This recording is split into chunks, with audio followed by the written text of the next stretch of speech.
Hello साथियों, welcome back. हमारी इस फाइनेंशियल जर्नी में आज मैं अपना पोर्टफोलियो व्यू लेके आया हूँ। तो सबसे पहले तो होल्डिंग की बात कर लेते हैं। तो होल्डिंग मेरी टोटल 74,000 रुपये इन्वेस्टेड है अभी, और 97,000 करंट में इसकी वैल्यू है। मैंने 80,000 इन्वेस्ट किए थे, 50,000 का इसमें से प्रॉफिट बुक कर लिया है, और उसके बाद अभी करंट में 97,000 और बच रहे हैं। यानी 80,000 टोटल इन्वेस्ट किए थे, 50,000 का प्रॉफिट बुक किया है। मैंने अपना प्रॉफिट लॉस अकाउंट जो स्टेटमेंट है वो वीडियो पे डाल रखा है, उसको देख सकते हैं। फिर उसके बाद 97,000 और अभी बता रहा है करंटली प्रॉफिट ये हो, यानी अराउंड 1,47,000 रुपये टोटल मैंने अर्न किए हैं स्टॉक से।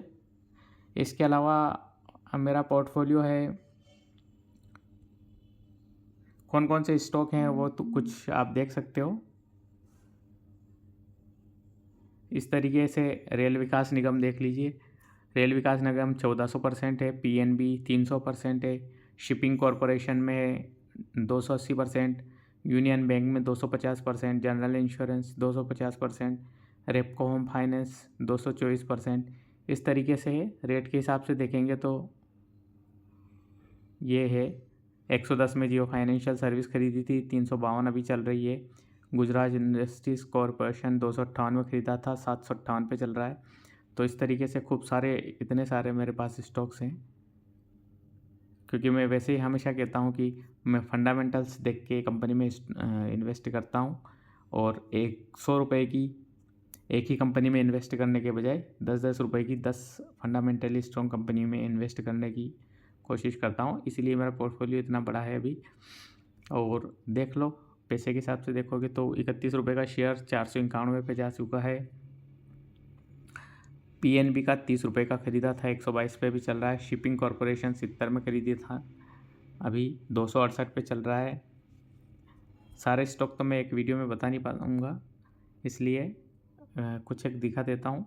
यूनियन बैंक 38 में ख़रीदा था, 135 पे चल रहा है।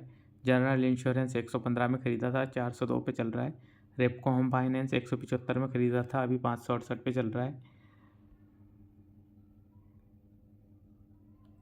इसके अलावा जियो फाइनेंशियल भी 110 में ख़रीदा था, 352 अभी चल रहा है।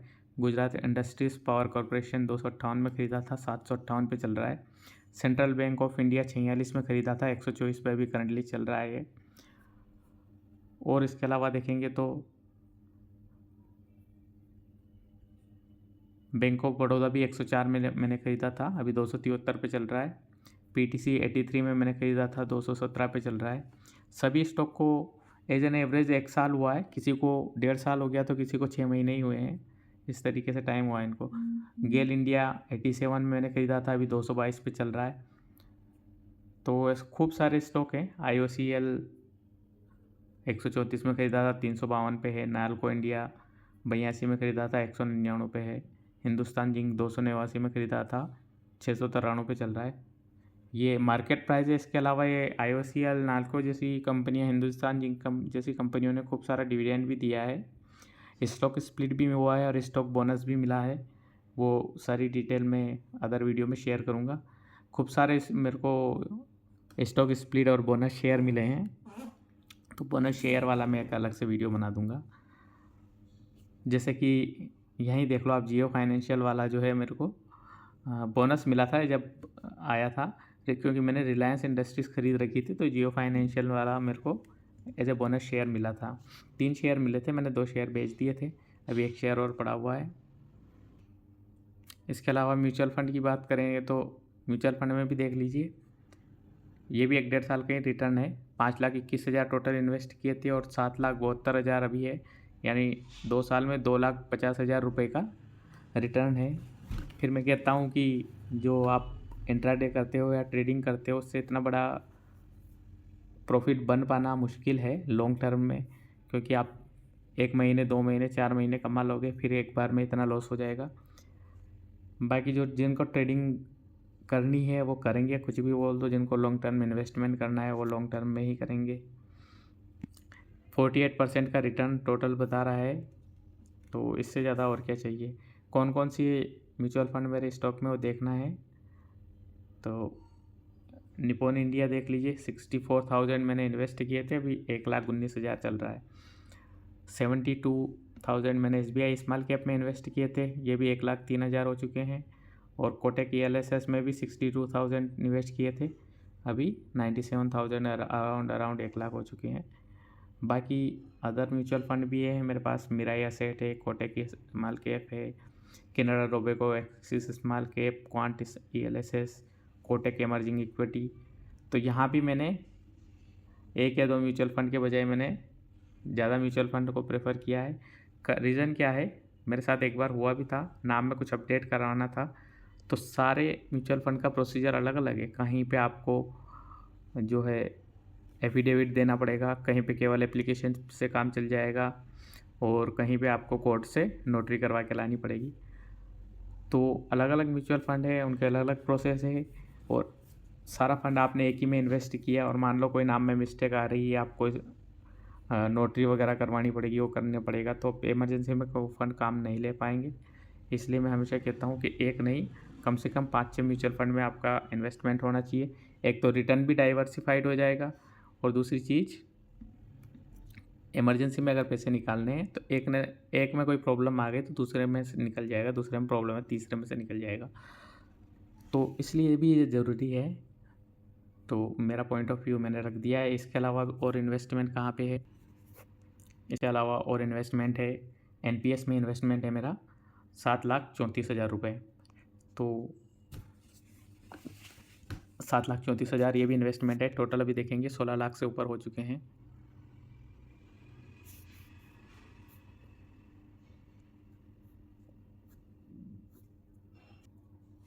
होल्डिंग की बात करेंगे डिटेल में तो इस तरीके से है। पेंशन स्कीम E यानी इक्विटी में मेरे 3,85,000 है, अराउंड आधे से भी ज़्यादा। और गवर्नमेंट बॉन्ड में 1,40,000, कॉरपोरेट बॉन्ड में 2,08,000। जो ये NPS में स्कीम C होती है कॉरपोरेट बॉन्ड के लिए, स्कीम G होती है गवर्नमेंट बॉन्ड के लिए, और स्कीम E होती है इक्विटी में। तो मेरा शेयर इक्विटी का इतना ज़्यादा इसलिए क्योंकि मैंने इसमें चेंजेस किया था। वैसे जनरली आपको 25% इक्विटी में होता है, बाकी कॉरपोरेट और गवर्नमेंट बॉन्ड में होता है, पर मैंने स्कीम चेंज का प्रेफरेंस डाल के और इक्विटी में 50% करवाया है। तो आप भी इस तरीके से रिटर्न बढ़ा सकते हैं।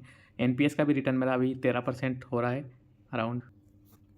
तो NPS में भी रिटर्न इस तरीके से होता है। अलग अलग म्यूचुअल फंड की बात करेंगे तो बिरला वाले ने दिया 18%, 5 साल का। स्कीम E वाले की बात करें, स्कीम E वाले में रिटर्न ये होता है, अलग अलग HDFC, ICICI, कोटक, LIC सबका रिटर्न इस तरीके से। ये LIC वाला रिटर्न है 17.98%। तो इक्विटी वाली स्कीम में हमेशा रिटर्न इक्विटी के समान आएगा, 17-18% रिटर्न है पिछले 5 साल का। इसको स्कीम गवर्नमेंट अपन कर लेते हैं, स्टेट गवर्नमेंट और सेंट्रल गवर्नमेंट। तो सेंट्रल गवर्नमेंट कॉर्पोरेट बॉन्ड में गवर्नमेंट कॉर्पोरेट बॉन्ड करती है, आप देखोगे कि 8% का रिटर्न आ रहा है। और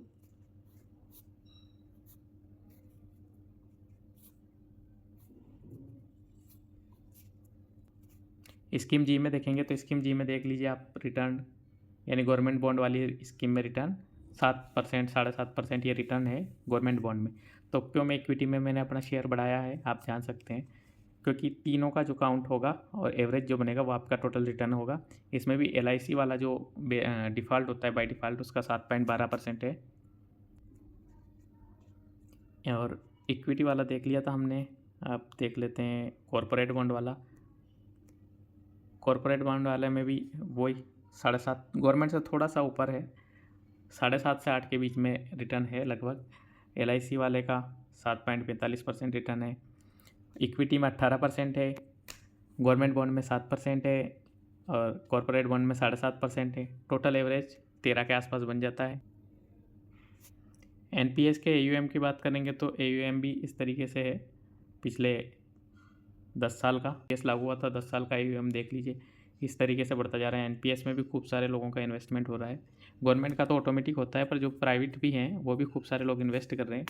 कि सेफर, इसमें एक हाइब्रिड वाला मिल जाता है, सेफर और गवर्नमेंट कॉरपोरेट और जो बॉन्ड है उनमें भी हो जाता है और इक्विटी में भी हो जाता है, यानी एक बैलेंस्ड व्यू मिल जाता है। अब टोटल इन्वेस्टमेंट अभी कैलकुलेट करते हैं, 7,34,000 टोटल इन्वेस्टमेंट काउंट कर लेते हैं, 7,34,000 NPS में है और 7,72,240 म्यूचुअल फंड में है और 97,000 जो है डायरेक्टली स्टॉक्स में है। तो मैं आप लोगों को ये क्यों बता रहा हूँ, क्योंकि टोटल इन्वेस्टमेंट 16 लाख हो चुका है मेरा, एज अभी है 27 ईयर। तो मैं इसलिए आप लोगों को ये बता रहा हूँ कि मैंने तो खूब सारे लोग देखे हैं मेरे दोस्त वगैरह, 27 की एज में 16 लाख रुपए की इन्वेस्टमेंट शायद ही किसी के पास, जॉब वाले, सिंपल जॉब वाले के पास, शायद ही किसी मिडिल क्लास के पास मिलेगी। तो मैं इन्वेस्टमेंट करता हूँ, एनालिसिस करता हूँ, आप लोगों के साथ अपना पोर्टफोलियो शेयर करता हूँ। आप भी इन्वेस्टमेंट करना चाहते हैं तो कर सकते हैं।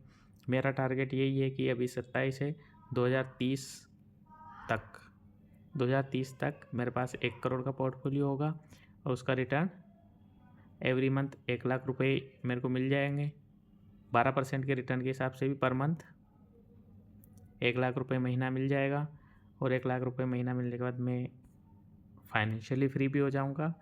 और फाइनेंशियली फ्रीडम भी 1 लाख काफ़ी होते हैं, मतलब मेरे हिसाब से तो काफ़ी है।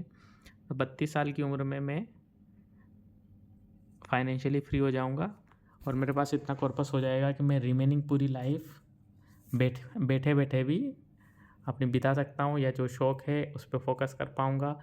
मेरे को जॉब पे या सैलरी पे डिपेंडेंट नहीं रहना पड़ेगा। तो यही फाइनेंशियल फ्रीडम मैं चाहता हूँ मेरे सारे फैंस जो भी हैं, व्यूअर्स हैं, वो भी अचीव कर पाएँ। अमाउंट सबके लिए अलग अलग हो सकता है, किसी के लिए 1 करोड़ है, किसी के लिए 50 लाख है। 50 लाख का मतलब भी होता है कि आप पर मंथ एक्स्ट्रा 50,000 रुपये अपनी शौक़ पूरे करने के लिए, वांट्स के लिए यूज़ कर सकते हैं, क्योंकि वो आपको एक्सेस मिलेंगे आपकी सैलरी के अलावा। तो ये मेरा व्यू है, आप लोगों के साथ शेयर कर रहा हूँ। आप लोग जुड़ना चाहें तो इस जर्नी से जुड़ सकते हैं। करना आपको ये है कि चैनल को सब्सक्राइब करना है। हम 2-3 कैटेगरी में वीडियो लाते हैं। एक होता है मोटिवेशन वाले वीडियो, अलग अलग प्लेलिस्ट बनी है सबकी। एक होते हैं फंडामेंटल एनालिसिस वाले, एक होते हैं कोई न्यूज़ वगैरह आती है उस तरह के, स्टॉक न्यूज़ वगैरह के, और एक होता है मेरा खुद का जो पोर्टफोलियो है, प्रॉफिट लॉस है, उससे रिलेटेड P&L में स्टेटमेंट डालता रहता हूँ। पोर्टफोलियो मेरा कैसा परफॉर्मेंस कर रहा है उसका वीडियो डालता रहता हूँ। तो चैनल को सब्सक्राइब कर लीजिए। आपको भी इन्वेस्टमेंट की जर्नी स्टार्ट करनी है या ऑलरेडी एक इन्वेस्टर हो तो चैनल को सब्सक्राइब कर सकते हैं, मेरे साथ जुड़ सकते हैं। फाइनेंशियल फ्रीडम की जर्नी से यंग एज में आपको रिच होना है, मिडिल क्लास के ट्रैप से निकलना है, या